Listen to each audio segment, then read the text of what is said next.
palestras dentro da OAB para advogados e também dentro da Multivix para estudantes de direito que se interessam pelo setor. Então a gente está aí plantando a sementinha e mostrando para as pessoas o quão é possível trabalhar com isso, né?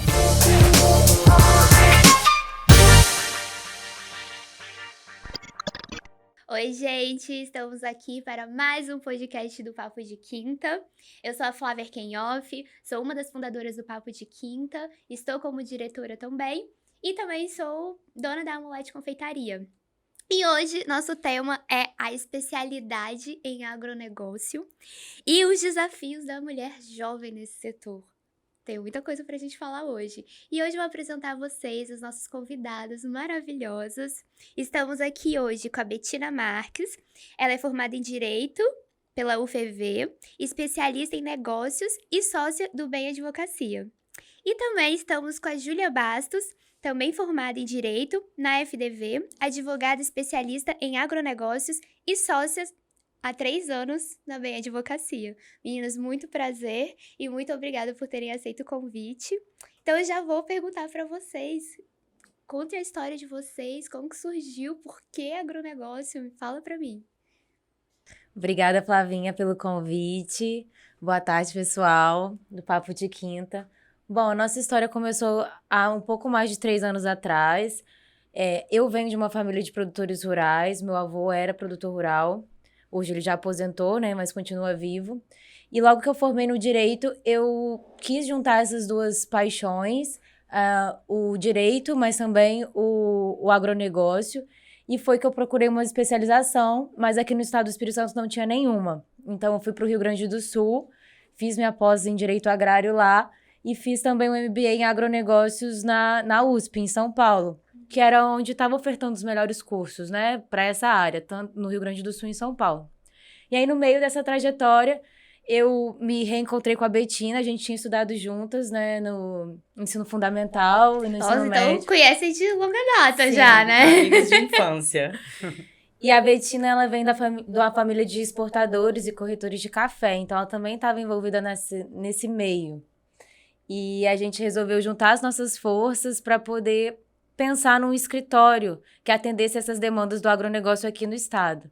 A gente foi juntas para São Paulo, trabalhamos com um grande escritório lá, de forma voluntária, só para aprender mesmo. A gente ficou 2 meses lá ralando. Fizeram uma imersão, então. Uma imersão. Exatamente. Que legal. Eles são o maior escritório de agro assim, do Brasil, a VBSO. E a gente teve a sorte de conhecer o Renato Buranello, que é super renomado nessa área. E foi realmente uma imersão, assim, foi uma faculdade em 2 meses. E isso serviu de base para a gente conseguir atuar em operações grandiosas que envolvem o agronegócio, entender o que é o agronegócio de fato e como que o advogado ele atua nesse setor da economia. Só que a gente não quis ficar em São Paulo, a gente quis voltar para o Espírito Santo, a gente fez um planejamento e a gente abriu o escritório com foco exclusivo no agronegócio. Esse ano a gente comemorou 3 anos e a gente trabalha basicamente com 3 serviços que a gente vai falar um pouquinho mais pra frente, mas com foco absoluto no agro, né? Porque a gente entende que é um perfil totalmente diferente. Então, o atendimento ao cliente precisa ser diferente, os processos de atendimento e de resolução dos problemas também são peculiares, porque é um público, às vezes, que não tem fácil acesso à internet ou que está muito concentrado no trabalho e aí não tem tempo para resolver as burocracias do dia a dia. E foi com esse objetivo que a gente fundou o escritório e que a gente está batalhando nesse segmento. E Betina, como que você entrou nessa parte do agro? Conta um pouco da sua trajetória nisso. Bom, a minha mãe é exportadora de café há 30 anos, né? Então, eu sempre tive esse pezinho no agro. Quando eu me reencontrei com a Júlia, era uma época de recém-formada. E ela me falou sobre tudo que estava acontecendo na vida dela. Logo no começo da conversa, a gente identificou esse ponto em comum, que era o agronegócio. E a partir disso a gente foi conversando, foi entendendo o que era o setor, porque as pessoas falavam pouco sobre isso. Eu acho que hoje a gente ouve muito mais a palavra agronegócio. E ainda assim as pessoas ainda não entendem, talvez, o que é essa cadeia completa. Já vou te perguntar, então, o que é o agronegócio? Porque, de verdade, a única coisa que eu sei do agro é tech e agro é pop, gente. Agro é tudo. É isso. Explica pra gente o que é esse agronegócio. Bom, o agronegócio, ele é uma cadeia, né? A cadeia agroempresarial, ela é muito extensa e ela começa desde a distribuição de insumos, depois ela vai para o produtor e a partir do produtor ela tem várias empresas que estão ali correlacionadas. Tem armazéns, transportadoras, agroindústrias, fomento, né? Tudo isso está envolvido dentro do agro. E hoje a gente fala muito da tecnologia também, né? Que está envolvida em cada uma dessas empresas. Então, é importante a gente saber que o agronegócio não é só a terra. A terra, ela faz parte do agronegócio. Faz parte dessa cadeia. Da cadeia. Mas antes da terra e depois da terra, existe toda uma relação que a gente gosta de chamar de agroempresarial, porque ela se conecta, né, uma com a outra. Então, se no insumo alguma coisa dá errado, lá na comercialização isso é refletido. A título de exemplo, né? De 2020 para 2021, o preço do café subiu muito. Teve uma baixa na demanda, né? Pouco café foi produzido, o café foi muito valorizado. E quem foram os grandes prejudicados? Todo mundo da cadeia. Os insumos estavam muito caros, os produtores estavam elevando os preços, eles não entregaram os cafés que eles tinham contratos futuros e os comerciantes lá na frente não conseguiram receber os cafés, então a gente teve um déficit muito grande da cadeia. Então, eu vivi isso porque eu sou lojista, né? Então, eu tenho uma confeitaria e claro que eu tenho que ter o café em grãos pra fazer lá na loja. Gente, você faltou. Faltou. Exatamente. Então, principalmente no meio da pandemia, assim. É muito importante. E o preço foi... Disparou. É muito importante a gente entender que o agro, ele é muito extenso, né? E ele tá em tudo da nossa vida. Sem contar essa quantidade de empresas que integram a cadeia, que nem a Betina falou, que tá envolvido os bancos que emprestam dinheiro, os insumos que são os defensivos, as sementes, tudo isso faz parte. Mas fora isso também tem uma infinidade de produtos, de cadeias específicas. Então, por exemplo, você trabalha com chocolate, a cadeia agroindustrial do chocolate é o cacau. E dentro disso existem um monte de empresas conexas que precisam desenvolver suas operações e precisam se comunicar com outras empresas para poder fazer o produto chegar até você, por exemplo, que é a consumidora. Então, assim, a gente trabalha num universo muito grande, tanto de empresas com atividades diferentes, mas também de produtos. Porque existem os alimentos, existem as fibras e existem também as bioenergia e os resíduos. Isso tudo faz parte do agronegócio. Isso entrava também. Tudo isso é agro. E é bacana porque cada cliente que aparece, ele é de uma commodity diferente. E quando chega a commodity, a gente tem que entender como que funciona aquele processo. A cadeia produtiva inteira. A cadeia produtiva. E desde o começo ela é muito diferente. Então, talvez o serviço que eu preste para uma cafeira seja parecido com o serviço que eu presto para uma granja, mas na hora de fazer o serviço eu preciso ir lá. Eu preciso fazer uma visita técnica. Eu preciso entender como que funciona o antes e o depois dele, como funciona todo aquele processo para conseguir prestar um serviço de excelência. E eu acho que tá aí o grande gatilho da diferença de um advogado que é especialista em agronegócio e um advogado comum. A gente sabe como é que funciona. A gente quer saber do produto. Isso é até interessante, que às vezes quando eu falo pra Júlia assim, tem que fazer um planejamento aí sucessório, mas tem que ir lá fazer uma visita. Ela bota o chapeuzinho, a botina dela e vai embora linda, maravilhosa. Maravilhosa. E como que vocês atuam nesse setor? Porque eu imagino, mulheres, jovens, como que vocês entraram? E conseguem, assim, terem a postura e crescerem, né, com o escritório de vocês. Como que funciona? Essa parte, ela é bem legal, assim. A gente estruturou uma forma de lidar com as coisas bem diferente do mundo que a gente está acostumada, né? O fato da Júlia ser produtora rural e vir de uma família que é de produtores, a gente sempre teve esse gatilho de saber como lidar. E a minha mãe também, por trabalhar com esse mercado há muitos anos, sempre teve as dicas. Então, assim, a vestimenta é diferente. Se eu for numa feira de agronegócio vestida assim, ninguém vai conversar comigo. Eu preciso colocar uma roupa adequada, eu preciso ter o olho no olho, eu preciso ter um aperto de mão, eu preciso ir lá visitar. O comportamento ele tem que ser diferente mesmo. É um desafio você ser um profissional jovem em qualquer setor. Eu acho que isso acontece em qualquer área que você atue, seja no financeiro, seja contabilidade, seja no direito. O fato de você ser jovem, você já entra no mercado com aquele apelido de menina. Uhum. E quando você é mulher, é ainda o pior. Mas, se tratando do agronegócio, que eu diria que é 90% masculino, ainda mais a gente tem que ter uma postura. Então, é seriedade, são roupas adequadas, é mostrar que você sabe, Da né? sua competência, Da né? sua competência. E muitas vezes você é provado, né? Eu acho que muitos clientes vieram por indicação, né? De pessoas que conheciam o trabalho e que confiaram na gente. Às vezes o cliente vem com uma demanda pequena, faz um contrato de arrendamento para mim. Aí, a partir disso, ele confia em você para uma coisa maior. E a advocacia é uma atividade de confiança, né? Então, ela vai crescendo ao longo do tempo e, querendo ou não, quando você se posiciona e faz um bom trabalho, você acaba conquistando a sua cadeia. É bem desafiador mesmo. Lógico que a gente tem, né, esses gargalos para entrar no mercado, o fato de ser mulher, de ser jovem, mas eu acredito que o fato da gente ter estruturado o nosso escritório para ser uma empresa facilitou muito também essa entrada, porque a gente trata os nossos clientes profissionalmente, totalmente, sabe? E a gente tem um planejamento estratégico, um posicionamento que torna tudo muito impessoal. Então, a partir do momento que aquela pessoa se tornou um cliente ou potencial cliente do escritório, ele vai entrar no fluxo institucional da nossa empresa. Se fugir um pouco daquilo, a gente já vai entender que ele tem que sair do nosso sistema de clientes, sabe? Então, a gente não tolera assédio, a gente tem uma política muito bem definida para conseguir lidar com tudo isso, sabe? Isso é super importante. E aí, minha dúvida, vocês foram estudar fora e se especializaram, e como que é esse mercado do agro aqui no Espírito Santo?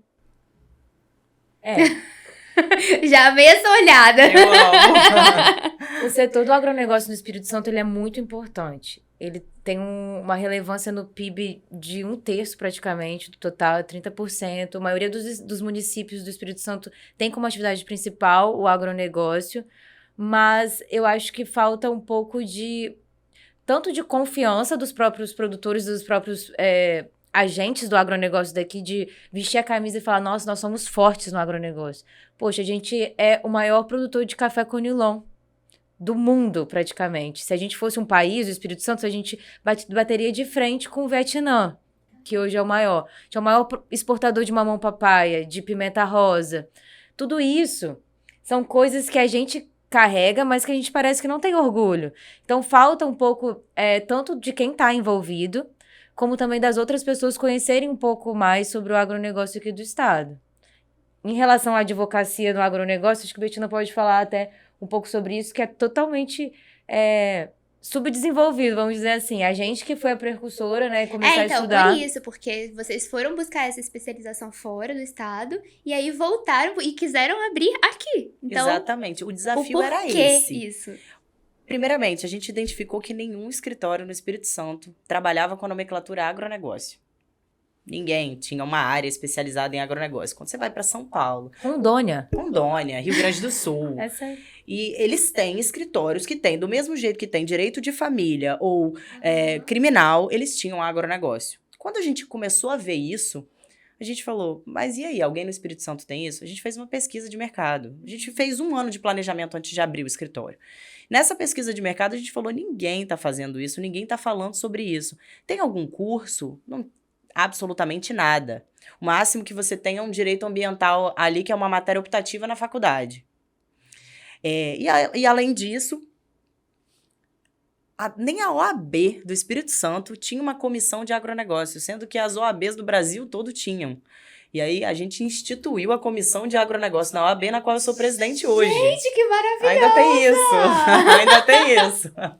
Então, realmente, assim, a gente começou a falar muito sobre o assunto. E é interessante porque, a partir desse gatilho, todos os advogados que formaram com a gente, que conhecem a gente, que tem o pezinho no agro, uma família de produtor, ou tem qualquer tipo de envolvimento, já se interessam. Cara, o que é Já isso? criou esse relacionamento, né? Porque se vocês se posicionaram dessa forma, vocês automaticamente criam essa relação com vocês, Sim, né? aí Com parcerias certeza. surgem. Essa questão das parcerias é maravilhosa, porque os advogados que conhecem a gente, que ouvem falar que a gente tem o escritório especializado em agro, eles indicam a gente. Isso é muito bom, assim, você ter a sua especialização e você ser diferente nisso, cara, isso foi o grande gatilho pra gente. E é bom ser percussora, assim, Júlia fez algumas palestras já no interior, assim, ela viaja bastante para fazer essas palestras de direito agrário. A gente foi para São Mateus pela OAB, fizemos palestras dentro da OAB para advogados e também dentro da Multivix para estudantes de direito que se interessam pelo setor. Então a gente está aí plantando a sementinha e mostrando para as pessoas o quão é possível trabalhar com isso, né? O direito ele pode ser ramificado de várias formas. Você pode trabalhar com direito agrário, mas trabalhar só com instituições bancárias, só com contratos, planejamento sucessório no agronegócio. A peculiaridade de você trabalhar no agronegócio ainda se ramifica dentro do direito. Então, as oportunidades são milhões.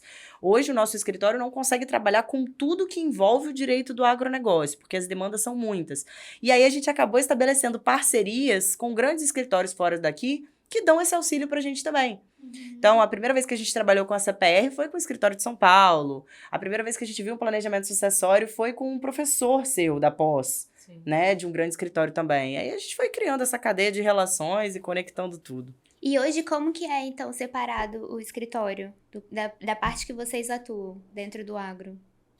O nosso foco é 100% agronegócio, mas a gente dividiu o escritório em 3 serviços principais, que são exatamente aquilo que a gente consegue fazer com excelência, sem depender de nenhum outro parceiro. Claro que, igual a Bettina falou, se surgir um cliente com algum problema precisando fazer um planejamento tributário ou um planejamento sucessório, a gente vai conseguir ajudar indicando um parceiro, né, que a gente confia. Mas hoje, no escritório, a gente atua com 3 serviços principais, que são os contratos do complexo, do agronegócio mesmo. Então, igual a Bettina falou, o agronegócio ele é uma cadeia de empresas. Para essas empresas se relacionarem, precisam de muitos contratos. E é nisso que eu me especializei. Então, os contratos da produção rural, contrato de arrendamento, de parceria, é um segmento, que é a produção rural, mas tem os contratos de exportação, os contratos de fornecimento. Você deve precisar na sua loja, para você garantir o fornecimento dos produtos, né, com a periodicidade. Então, a minha especialidade hoje no escritório é isso. Aí tem também, por exemplo, a questão das agtechs, que são startups de agronegócio. Eles vão receber um aporte de um financiamento para conseguir dar um avante na startup. É um contrato de uma startup para o agronegócio. Então, assim, todos os setores, eles precisam desses contratos. Júlia é craque.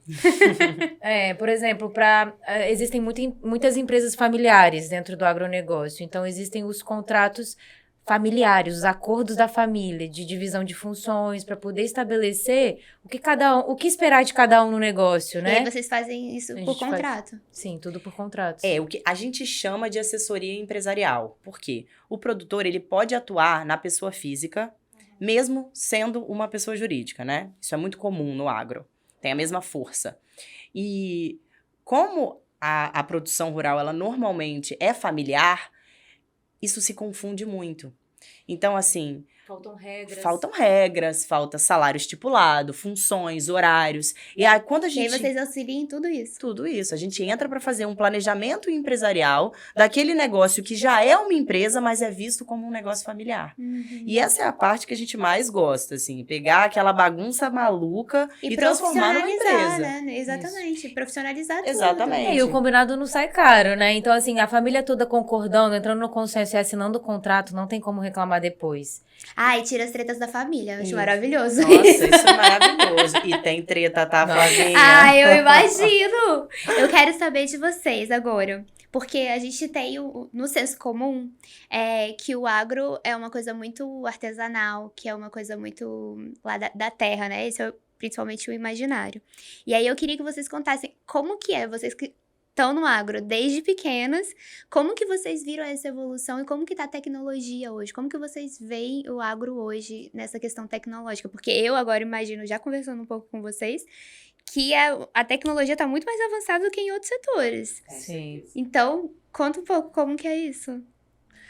O agronegócio ele está sofrendo várias transformações, né? A última grande transformação foi a Revolução Verde, onde a gente conseguiu importar muito insumo, né, de alta tecnologia. Então, adubo químico, material, maquinário. Agora a gente está numa onda que é a onda da inteligência artificial.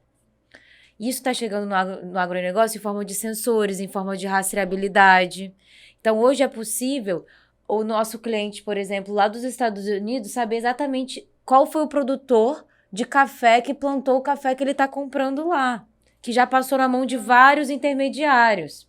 Isso é uma tecnologia de blockchain. Então, assim, o agronegócio já não é mais aquela coisa de acatatu que a gente imagina, né? De ser o produtor que a gente rural. imagina isso, né? O produtor rural lá fazendo a sua plantaçãozinha e tudo mais. Com a enxada, né? Sabe? Com a sua botinha, seu chapéuzinho. Claro que isso representa ainda 90%, acho que, dos produtores rurais são agricultores familiares. Mas hoje até a agricultura familiar usa tecnologia de ponta. Então, existem tratores. Os próprios contratos que a gente usa para poder estipular essas regras podem ser considerados uma tecnologia jurídica, né, que não existia antes, mas que facilita os negócios a acontecerem de uma forma mais fluida. Por exemplo, as cláusulas de arbitragem nos contratos de exportação. Querendo ou não, isso é uma tecnologia que foi adquirida dentro do contrato. Para que levar esse contrato que não foi cumprido para o judiciário se a gente pode fazer uma arbitragem que é mais rápida, que é mais barata? Ou um dispute board, que é você criar um comitê dentro do contrato para resolver as questões do contrato. Vocês fazem, então, uma mediação também. Exatamente. E esse é um dos serviços do escritório, que é a parte de negociações. Que são 3. Eu falei que são os contratos. Isso. E aí o outro são as negociações, que é quando a gente entra realmente para negociar cláusulas contratuais. Seja para fazer um novo contrato e chegar à conclusão do que é bom para as duas partes, seja por um contrato que não foi cumprido e é necessário renegociar aquele contrato. A gente vê muito também negociação de crédito rural, que é o produtor ou qualquer empresa do agro que precisa pegar um financiamento com o banco e aí acontece alguma coisa, uma chuva de granizo que acabou com a produção e ele não consegue entregar, não consegue pagar. Como que a gente consegue renegociar? Existe uma lei específica para isso do agronegócio, dos direitos que o produtor tem. Porque é uma coisa que independe dele, né? Exatamente. Tipo, uma questão climática. Tipo, e aí? O agronegócio inteiro é uma atividade de risco, né? Qualquer coisa que muda no Porque mundo, também é muito muda pra perecível, gente. né? Então, Sim. você precisa estar muito atento literalmente a toda a cadeia, né? Toda a cadeia. Qualquer coisa que aconteça na política, na economia, no clima, afeta o agronegócio. Então, a tecnologia dos contratos é essa. Você saber identificar que os problemas eles vão acontecer e como que a gente vai resolver eles da melhor forma possível. Então, o primeiro serviço de contratos, o segundo é essa questão da mediação, Isso. da negociação. E qual é o terceiro serviço? O terceiro é o contencioso, que são as ações judiciais. Os contratos e a negociação servem para a gente não ter que chegar nesse último serviço, mas é inevitável. Exatamente, até porque a pessoa só vem quando a bomba estoura. E a gente tem o sócio, o Dr. Leonardo, que ele é o responsável, inteligentíssimo, e ele faz as teses judiciais. Então, apareceu algum problema, geralmente civil ou empresarial, que é as áreas que a gente atua. Fiz um contrato de compra e venda de café, mas o produtor não me entregou. Já tentei negociar, ele não quer pagar. Vamos entrar na justiça. E aí a gente instrui toda a ação e entra na justiça para poder receber esse dinheiro. Claro que não é o melhor cenário, porque a gente sabe que a justiça demora, a justiça é cara, e às vezes a decisão não é melhor, né? Não é melhor porque o juiz às vezes não é capacitado, né? Igual a gente falou, não existe uma matéria na faculdade de Direito de nenhuma universidade, nenhuma faculdade do Espírito Santo que fala sobre agrário e agronegócio. Não, o que é muito comum é a gente dar aula. Pro juiz. De ir lá e explicar as teses. Eu tô falando agora esse papo juridiquês com vocês, porque eu tive essa questão, por exemplo, sobre marcas e patentes, né? Porque abriu uma cópia, e aí os próprios advogados falaram assim, cara, a gente entra, mas a gente tem que explicar o que é. Porque eles nem sabem o que é sobre isso. Então, sobre o registro da marca, no INPI, do nada, assim, a gente tem que explicar o beabá sobre o que é o registro da marcas e patentes para você poder colocar a sua tese em cima disso.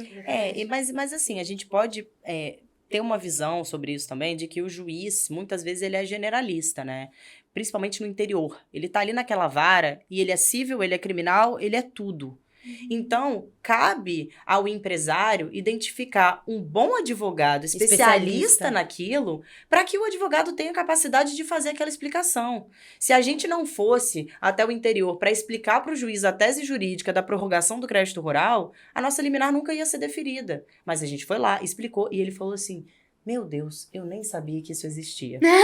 E olha que eu sou produtor rural também, o juiz falou. E olha que eu sou produtor rural também. Ele não sabe os próprios direitos. Exatamente. Como assim? Então, é bacana, assim, essa parte da especialização para você entender, né, como que você vai fazer essas peculiaridades, principalmente quando se trata do judiciário, porque são demoradas, são custosas, e a gente sempre fala isso, a sorte que a gente tem o Léo, né? O Léo, ele é um gênio do direito, e falar de tese é com ele mesmo. Muitas vezes ele não quer ir na propriedade, mas ele faz as teses maravilhosas e a gente tem grandes ações no escritório com relação ao judiciário também.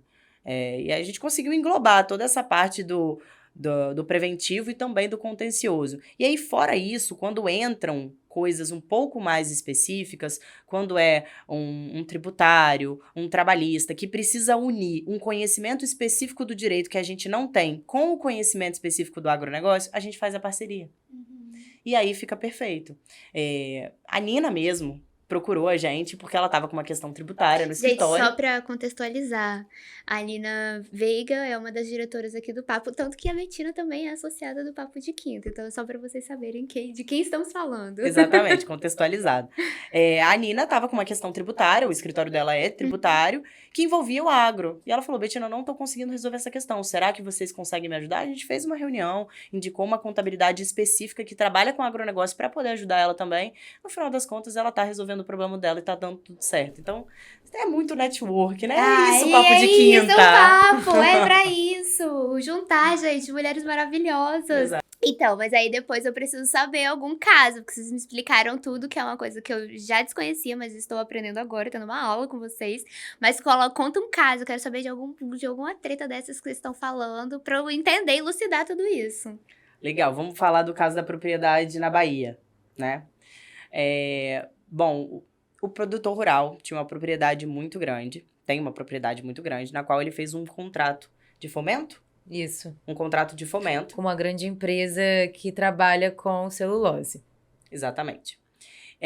E aí, eles fizeram esse contrato na qual a empresa daria o gene para plantar na propriedade. As mudas, né, do eucalipto e também toda a assistência técnica até a floresta se formar. E o eucalipto demora de 8 a 15 anos para você plantar e colher. Então, o produtor deu a terra, a empresa deu o gene e juntos eles fizeram esse contrato. O objetivo do contrato era que, no final, a empresa compraria, né, o eucalipto, remuneraria o produtor pelo tempo que a terra ficou sendo utilizada para isso, e depois eles poderiam fazer a venda disso. Grande problema da história. Quando chegou aproximadamente em 7, 8 anos, a empresa, nas visitas técnicas, começou a identificar que a madeira não estava como ela queria. A madeira estava apodrecendo. E nisso eles foram diminuindo as visitas, não foram fazendo aportes e começaram a abandonar a propriedade. Deu-se 10 anos, a madeira estava totalmente apodrecida. Eles apareceram na propriedade e falaram: Senhor, a sua madeira não me serve. Pode tirar a madeira da propriedade, eu não quero comprar, cada um arca com seu prejuízo. E aí o produtor ficou 10 anos com a terra dele sendo utilizada para plantar o eucalipto e não teve remuneração nenhuma por isso. 300 hectares de terra. Só para quem não sabe, 1 hectare é 10 mil metros quadrados. Então imagina 300 hectares. Uma propriedade gigante. Se ele tivesse colocado gado ali, milhões rolariam. E aí a gente fez toda a instrução probatória, né? Fotos, tentamos perícias. A negociação, fizemos uma notificação extrajudicial, nos reunimos com a empresa, mas não tivemos sucesso no acordo. E aí tivemos que entrar com a ação, já alegando todos os danos materiais que foram sofridos e ainda os danos morais também, porque a empresa, o produtor, ele é hipossuficiente num contrato desse com a empresa, né? Cabe à empresa fazer toda essa regulação. Então, é um caso bem grande, assim. A gente gosta bastante e é um cliente muito querido, tá? Eu, particularmente, tenho um amor pelo baiano, né? O baiano é um povo diferente. E ele é muito querido, assim. Eu lembro que quando ele procurou o escritório, ele estava bem indignado com essa situação. Chateado mesmo, assim, porque ele tem várias propriedades e essa era uma das maiores. E ele falou, olha, gente, se eu não tivesse tido um dano tão grande, eu nem ia correr atrás disso. Mas Ia deixar pra lá, né? eu não posso. Eu tenho 3 filhas, eu preciso deixar isso pra elas. Gente, Vambora. mas 10 anos só pra plantar e aí depois... Tchau. Tchau. Exatamente. Totalmente descaso, assim. E se ele realmente não tivesse uma assessoria jurídica, ele ia deixar passar. Ia ter o prejuízo e uma coisa que é interessante do nosso escritório é que a gente tem parceiros também de outras áreas que auxiliam no processo judicial. Então, por exemplo, nesse caso foi necessário fazer uma perícia particular com o engenheiro florestal, para ele atestar quais foram os problemas da má formação da floresta, tudo isso. E a gente teve uma pessoa para indicar, ele usou o próprio engenheiro dele, então a gente juntou 2 laudos no processo e agora vai ter a perícia, que a gente conseguiu em antecipação de prova também, o juiz autorizou. Aí vai ter a perícia judicial. Mas assim, é um processo que vai demorar uns 10 anos para se resolver. Exatamente. Cara, 20 anos pra uma produção se resolver? Exatamente. Para você ver os problemas. O judicial, ele sempre demora mais do que o normal, né? O judiciário é um órgão que Não, mas prolonga. eu ainda tô impactada com... Dá 10 anos Uns da 10 anos. produção Pra plantar e colher. Não, mas tem árvore que você planta que demora 30 anos, 40. Tem árvore que você planta que você não vai ver ela grande, sabe? O agronegócio é uma loucura, assim, né? Você pode trabalhar com qualquer coisa. Ai, gente, eu sou ansiosa, não consigo lidar com essa situação. Tem que plantar a Tem que ser um horta. negócio que eu vou, galera! Plantar quiabo, plantar feijão, É igual plantar o feijão quiabo. que você bota no algodão no dia seguinte e já tá Tem um verdinho. montinho, gente. Plantar eu preciso chuchu, fazer plantar assim. quiabo, que dá rapidinho. Bom, esse é um dos casos legais. A gente tem também uma família de mulheres que o pai faleceu, então elas são as sucessoras. Elas têm várias terras no interior. Uma delas hoje mora em Londres, a outra mora em Hong Kong e somente uma das irmãs ficou na propriedade com a mãe. Como só ficaram as duas, né, uma das filhas e a mãe, elas têm muita dificuldade de tomar conta daquilo tudo. Então elas começaram a fazer parcerias com pessoas que moravam em volta para tomar conta da propriedade delas e gerar a produção, né? E aí elas precisaram de toda uma relação contratual para isso. Elas entraram em contato com o escritório, passaram o panorama de tudo que estava acontecendo, quais eram os tipos de contrato, o tamanho das propriedades, sobrevoamos com drone para conseguir identificar tudo que tinha ali, e a Júlia fez todos os contratos perfeitamente. Então, assim, são vários casos, cada um de um jeito. E é muito peculiar também, porque às vezes o cliente ele chega falando que precisa de um contrato de arrendamento, e aí a gente vai verificar a situação, aí não é um contrato de arrendamento, é um contrato de parceria. Aí tem que explicar para o cliente que isso está previsto na lei. Se depois a outra pessoa que ele fez o contrato entrar na justiça, vai ser tudo invalidado, aquele contrato não vai servir de nada, e o que vai ser utilizado vai ser a lei, que vai ser pior para ele. Então, aí é a necessidade de fazer um contrato certo, né? Sem ser buscar no Google o modelo e fazer por conta própria. Ou nem fazer contrato, porque muita gente não faz e de acha que boca. contrato é coisa de gaveta. O contrato, ele é um instrumento de segurança, né? Eu acho que a gente precisa entender isso. E eu acho que também é uma questão preventiva, né? Assim, Com certeza. Acho que pros dois lados, pra quem tá dentro do negócio, assim, pra você que... Qualquer um, quem tem um negócio, seja pequeno, grande, o pequeno produtor, o grande produtor, se você... O acordado não sai caro, né? Exatamente. Porque, pelo que eu entendi, assim, podem acontecer N coisas. O risco é enorme, ainda mais falando de produtos perecíveis. Então, a melhor forma de se precaver é fazendo contratos. Exatamente, Eu acho assim, o que eu indico para qualquer empresário de qualquer ramo, tenha um advogado da sua confiança do seu lado, para ele acompanhar as suas operações, porque isso é gestão de risco. Você precisa fazer uma gestão de risco do seu negócio. Se você tem funcionários, se você compra produto, se você vende produto, se você tem um estabelecimento físico, todas as suas relações dentro de uma empresa, elas podem dar algum problema. A partir do momento que você tem um advogado que faz uma gestão de risco, identifica tudo que pode dar errado ou tudo que você pode melhorar, isso facilita tanto a sua vida que as pessoas que estão à sua volta, as empresas que trabalham com você, começam a identificar você como uma pessoa mais séria. O negócio flui melhor. Né? Essa mentalidade é muito boa. Para o produtor rural, isso é um pouco difícil ainda, né? Porque são poucos que estão muito avançados. Mas para outras empresas do agro, que são grandes empresas, isso já acontece muito. Você pega os grandes aí, a Real Café, por exemplo, a Cacique, né? Que são empresas muito grandes, eles já têm um departamento jurídico para lidar bem com isso. Talvez não seja um departamento especializado em agronegócio. Talvez para uma consulta jurídica específica eles precisem de alguém mais especializado no agro. Mas ainda assim, você ter um advogado do seu lado para fazer essa gestão é importantíssimo, principalmente nesse século que a gente está, que tudo é bagunça, que tudo muda o tempo todo e que tudo é um escândalo muito grande. A gente tem um acesso à informação que é muito, muito difícil, assim, muito fácil, mas é muito difícil de lidar. As coisas, elas podem ser interpretadas de várias formas. E é isso.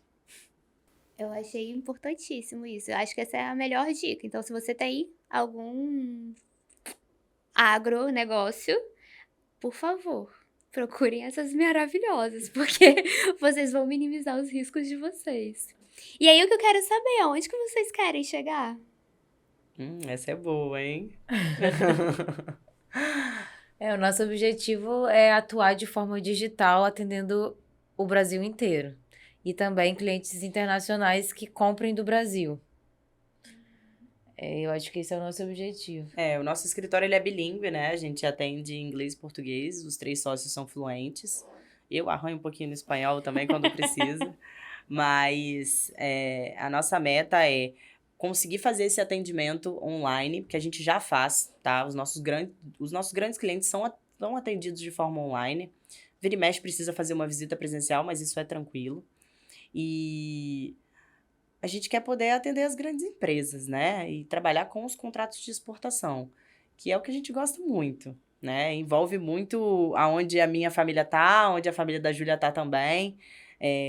A gente fez o aniversário do bem, a gente colocou o café que a Júlia produziu, né? Que legal. Com toda a rastreabilidade ali, bonitinha. E é isso, assim, crescer na nossa profissão, nos profissionalizar cada dia mais. Cada caso é um caso. A gente aprende com cada pessoa que a gente conhece, com cada caso que a gente pega. E essa evolução é constante, assim. Eu acho que daqui a 10 anos, quando a gente olhar para trás, as coisas vão estar muito melhores, muito mais evoluídas. A gente vai ter que se atualizar muito, principalmente num setor que muda o tempo todo. Porque as leis também vão mudando, né? Com certeza, diariamente. Do que vai acontecendo, vocês precisam Não, estar sempre... Um caso muito legal, assim, só pra gente não fugir muito, você falou que as leis mudam o tempo todo. E a gente acredita que a gente é responsável por mudar também essas leis. A gente atendeu uma associação de produtores lá em Alegre, e eles reclamaram que eles não conseguiam regularizar a propriedade porque elas tinham menos de 3 hectares. E pela lei municipal de Alegre, o mínimo era 3 hectares. E muitos tinham 2,5, e eles não conseguiram ter a escritura da propriedade, né? A gente entrou em contato com a Secretaria de Agricultura, a Secretaria de Meio Ambiente, fizemos o requerimento, e aí foi alterada a lei municipal, aumentando o tamanho mínimo, né, de parcelamento do imóvel rural. E aí eles ficaram super felizes, porque todos conseguiram regularizar a propriedade. Então, assim, acreditem que vocês têm potencial de mudar as coisas também, sabe? Eu acho que vocês já estão mudando muita coisa aqui no cenário do agronegócio, e principalmente do direito aqui no estado. Então, a questão da OAB, vocês conseguirem mudar as leis, implantar, na verdade, todas essas grandes questões e mostrar a importância disso pro negócio, sendo pequeno, sendo familiar. Olha como diminui... Gente, diminuir treta de família, quem não quer? Com certeza. Qualquer coisa que for facilitar isso. Então, vocês realmente estão muito de parabéns, porque são mulheres maravilhosas e que estão mudando o cenário do agronegócio do Espírito Santo. Isso é muito bom. Esse é o nosso objetivo desde o começo, assim, o principal, assim, melhorar a estrutura do agro no Espírito Santo. O que a gente pode fazer para melhorar? Como que a gente pode ajudar esse setor? que a gente ama mesmo, né, de verdade. A gente ama o que a gente faz e acaba sendo fácil, né? Nunca usaria aquela frase de faça o que você ama e nunca terá que trabalhar na sua vida, porque a gente trabalha, a gente trabalha. Mas é com muito prazer, né? Quando saiu essa mudança aí da legislação a favor da associação, foi uma comemoração e tanto. Eu imagino. A gente ficou super feliz de poder fazer a diferença mesmo, poder passar esse conhecimento para outros advogados dentro da UAB. Tudo isso faz parte de um projeto muito grande, que é onde a gente quer chegar, que é impactar a sociedade, impactar o máximo de pessoas possíveis, até porque o nosso propósito tem que estar voltado para isso, né? A gente vive em sociedade e a gente tem que se ajudar o máximo que a gente puder. E qual que vocês acham que é o maior desafio de vocês? A gente acabou de sair da assessoria de gestão, então tantos desafios, tinham muitos desafios. Mas acho que atualmente o nosso maior desafio é definir os processos que a gente tinha definido antes para transformar o escritório em totalmente remoto e digital. Então, a gente está nesse momento de transição para poder atender os clientes de forma institucionalizada, totalmente digital. Então, todas as reuniões vão ser digitais, os processos internos também têm que ser digitais, para conseguir atender mais pessoas, né? De lugares mais distantes. Esse é um desafio bem, bem importante do escritório, assim. Desafio de mercado são vários, né? A gente tem que implementar a política de ter um advogado especialista no Espírito Santo, a gente tem que falar mais sobre o direito do agronegócio. As dificuldades, elas podem ser inúmeras, assim, mas a gente pega elas e transforma em oportunidades. Isso aí. É o que a gente fala por aqui. Bom, o que eu queria saber para vocês deixarem para quem tá assistindo a gente, qual é a sacada de ouro que vocês conseguem deixar para quem tá nos assistindo? A gente sempre pede isso para as nossas convidadas. A sacada de ouro. Você é boa disso, Júlia. Joguei a bola. Eu acho que a sacada de ouro, né, resumindo essa história toda que a gente contou, entender o que vocês gostam, entender um pouco a história de vocês e como vocês podem pegar essa história e transformar num propósito, né, de transformação, porque eu acho que a gente só consegue mudar aquilo que a gente vive. Então, é isso. Entendam de onde que vocês vêm, como vocês podem ajudar a transformar esse meio e não desistam. Mete as caras, né? O mercado tem espaço para todo mundo, né? Quando você faz o que você gosta e você sabe fazer aquilo, o mercado vai ter espaço para você e de alguma forma você vai conseguir criar o seu nicho e fazer o seu nome. Então, faz com amor e faz com vontade. Essa é a sacada da vida, né? Não só dos negócios. E onde que eu encontro vocês?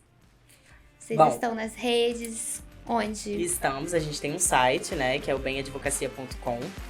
O site está sendo reestruturado agora no final do ano, né? Depois da assessoria que a gente teve, a gente mudou algumas coisinhas, mas o site está lá ativo. Nós duas temos Instagram, o escritório também é bem_advocacia. Bem é BEM, né? Bem mesmo, né? De fazer o bem. E temos as redes sociais particulares, acham a gente fácil no Instagram. É isso. Maravilhosos. Então, estamos aqui para mais um episódio do Papo de Quinta. Vocês podem encontrar a gente no papo.de.quinta. Já ativa o sininho, curte, bota os comentários, compartilha, faz tudo, porque realmente as meninas são maravilhosas e deram uma aula pra gente aqui hoje. E aí eu deixo pra vocês com todo o nosso lema, todos os dias façam a diferença.